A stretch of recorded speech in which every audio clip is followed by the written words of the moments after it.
Serub Linux Notícias 444. Vamos lá porque tem bastante coisa.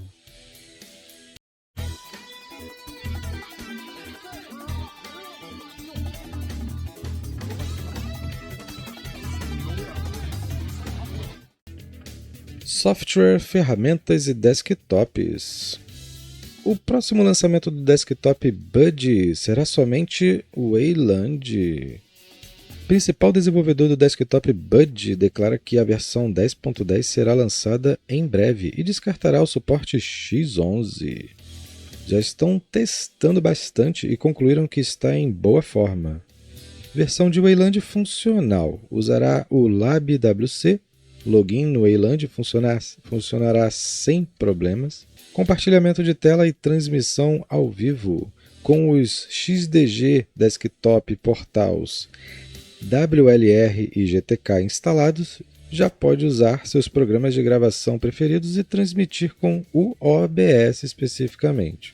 Melhorias do painel e do menu, Raven, Bud Menu e vários popovers funcionarão no Wayland. A integração adicional com o centro de controle Bud permitirá mudanças no comportamento do compositor LabWC sem esforço. Aguardemos. E o Bud 11 na mesma postagem também foi prometido para muito breve. Estão reservando muitas novidades para 2025. Será que a distro Debian vai abandonar a arquitetura de 32 bits? Mais especificamente i386? É o que sugere, não oficialmente, o instalador em fase alfa do futuro Debian 13, codinome Trixie. Segundo o que o site Phoronix apurou, também não tem versão ARM-EL do instalador. Pode ser que estejam abandonando, pode ser que a versão não esteja preparada ainda. Vamos aguardar. Eu me preocupo com pessoas que ainda têm PCs ou notebooks com processadores antigos e que usam o Debian de 32 bits por ser o único compatível com os seus processadores. Tem outras distros que tentam ser compatíveis, mas sempre pecam em alguma coisa. O Debian até nisso se sai melhor que as outras. Às vezes a pessoa ainda usa um aparelho desses para seus trabalhos ou estudos. Infelizmente, é uma pequena quantidade de pessoas, então em algum momento esse suporte com certeza será descartado. Começou o ano e também tem versão nova do Firefox 1.3.4. Ele é o queridinho do código aberto, da segurança de dados. Bloqueios de rastreamento e geolocalização também pode ser permitida só por um instante agora. Nessa versão temos mais um toque no suporte de touchpad no Linux. Você pode reter a rolagem no momento que precisar, pausando 2 dedos no momento desejado. O Firefox vai seguir aquela melhor especificação do HTML, vai ajudar o navegador a não bloquear erroneamente pop-ups úteis. Estava bloqueando tudo. Corrigida a exibição incorreta de menus de contexto no Wayland, quando o dimensionamento fracionário está ativo. A extensão widget.wayland.fractional-scale.enabled. Ícone de modo de leitura era mostrado em PDFs. Não vai mais, já que quando ativado, quebrava.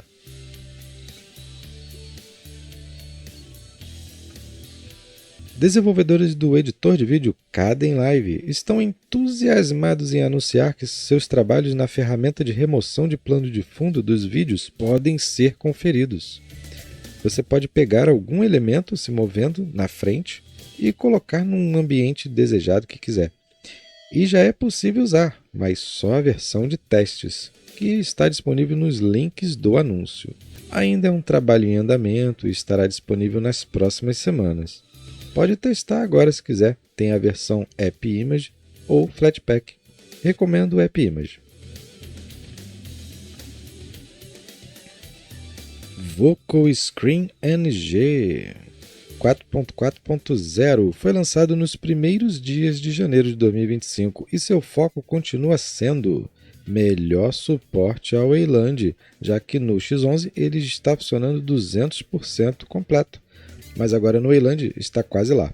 Corrigiram esses problemas. Bug com o formato MKV, depois de parar, a seleção de tela e área retangular não eram desativadas. Captura de tela também ganhou contagem de segundos antes de entrar em ação. Adicionado também antes de gravar vídeos, mas parece que já tinha na versão anterior. Deve ter algo diferente. No Plasma 6 estava selecionando 2 vezes a área desejada. Ruim. Agora você vai gravar apenas em MKV, mas ganhou a opção de converter para MP4 e até GIF, tradução atualizada. Teoricamente falando, ele usa o GStreamer e não o FFmpeg, e já te dá opções interessantes como usar o encoder H264 e o VP8. Esse deve ser útil para grandes formatos de resolução. Já tem suporte à câmera via Pipewire. Notícias como esta você só vê por aqui.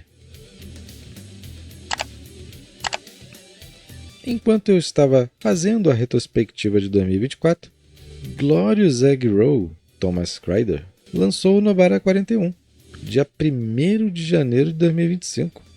Cheio de coisas bem úteis para os usuários que estudam, trabalham, programam e principalmente jogam jogos eletrônicos, que inclusive é um dos principais focos desta distro, e que em 2024 não demonstrou uma grande adoção por parte do público.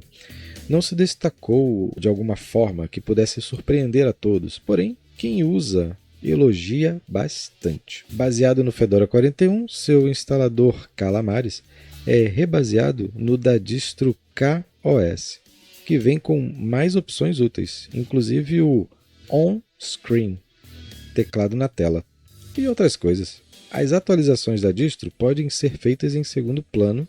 RockMe, para placas AMD trabalharem com computação paralela ou aprendizado de máquina, será fornecido por pacotes do próprio repositório do Fedora e não versões que o Nobara disponibilizava.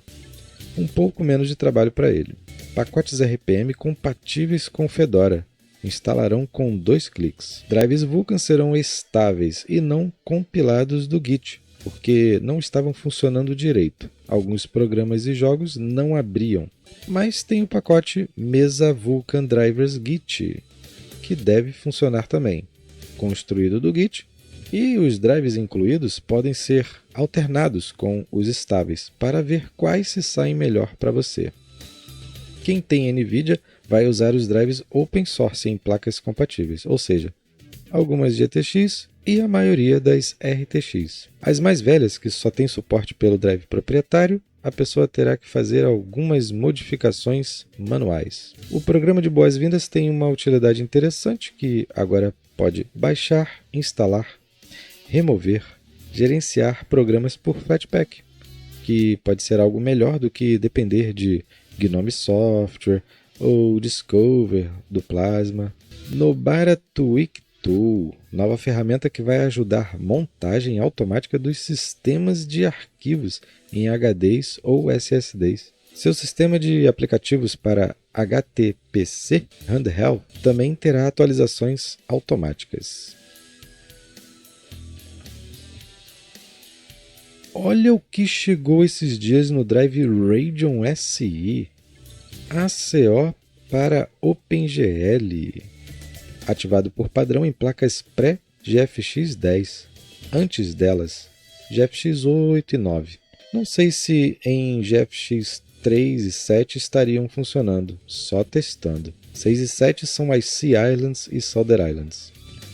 Explicação. ACO é um compilador de shaders gráficos.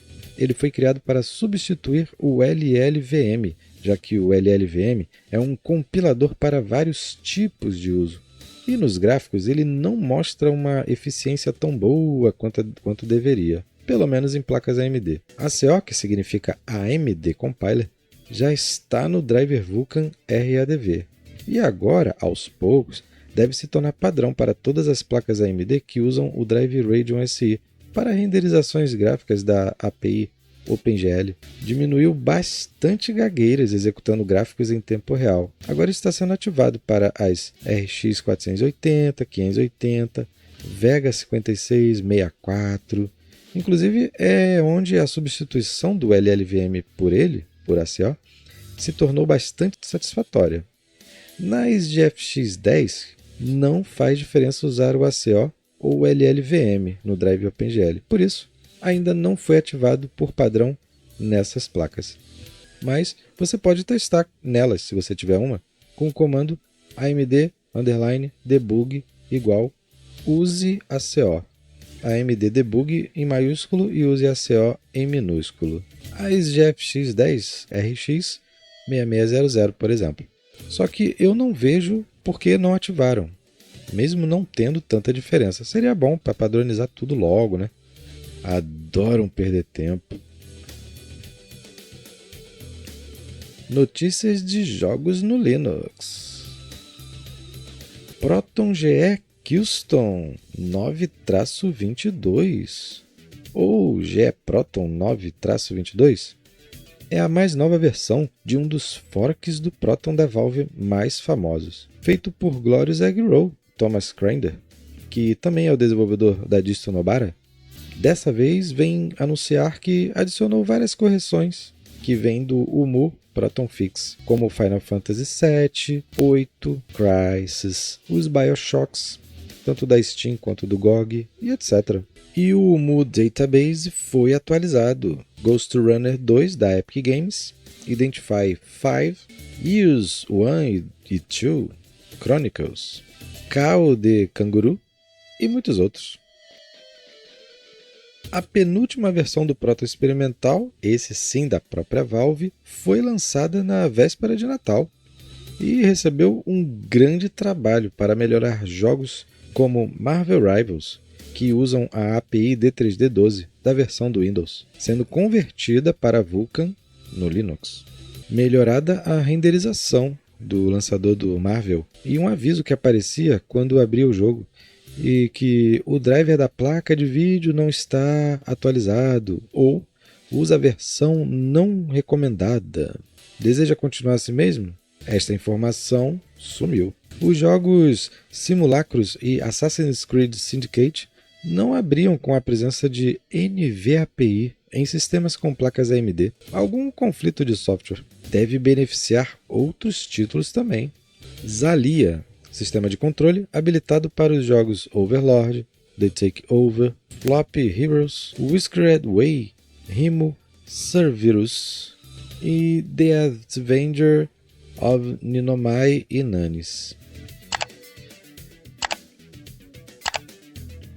E a pesquisa da Steam começou o ano mostrando a participação de usuários Linux crescendo um pouco, de 2,03% para 2,29%. É pouco? Sim, é pouco. Mas acredite, já foi pior. Claro que poderia ser melhor se os números fossem melhor divulgados. E essa pesquisa aparece também uma vez a cada não sei quanto tempo para cada usuário. Tem melhorado, mas não é o ideal. O sistema SteamOS Holo, que o Steam Deck usa, está no topo, quando separamos somente usuários que usam Linux. Arch Linux é o segundo lugar, Flatpak não é distro Linux, mas está em terceiro, como mais usado. Depois vem Ubuntu, Linux Mint e outros.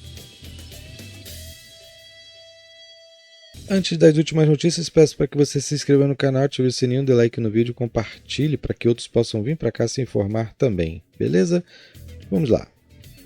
No evento CES 2025, a Lenovo anunciou oficialmente que seu mais novo portátil Lenovo Legion Go S para games está sendo licenciado para o SteamOS. É o primeiro aparelho que terá o símbolo Powered by SteamOS. Tem uns detalhes que eles compartilham que me chamaram a atenção. Comparando com o Steam Deck, eles mostram como o seu aparelho provavelmente terá um desempenho melhor. E se duvidar, com um preço parecido. Quem sabe menor, mas aí eu duvido. E se duvidar ainda mais, deve vir para o Brasil. Aí eu não duvido não. E deve vir para o Brasil mais rápido do que o portátil da Valve. Vamos torcer. Parece que o botãozinho da Steam no aparelho aparentemente não estará presente. A Valve declarou que está trabalhando para que o seu sistema operacional, o SteamOS, trabalhe em mais portáteis diferentes do Steam Deck, mais hardwares portáteis. E se baseou no que a Lenovo declarou, que o portátil dela foi trabalhado especialmente para se comportar bonitamente, Resisted, com a distro da Valve. Foi um acordo firmado, claro, e que mais empresas façam o mesmo. Precisamos que este sistema seja mais difundido para que os desenvolvedores de jogos tenham ainda mais vontade de dar suporte ao Steam Deck do que já estão tendo, para mais portáteis compatíveis com o SteamOS também. E, obviamente, computadores com outros Linux instalados, ou quem sabe no futuro com o SteamOS para PC, que ainda deve chegar, né? Com certeza a Valve está preparando o sistema para PC, mas eles não declararam abertamente que estão fazendo isso. Porém, se você tiver um hardware, mesmo que mais poderoso que o Steam Deck, porém nos mesmos moldes do portátil, você pode instalar no seu PC o SteamOS. Só que você não vai fazer isso com um suporte pleno ao seu computador. Vai usar por sua conta e risco. Se quebrar, quebrou. Ou você vai dar sorte e ficar bem contente. Até semana que vem. Tchau!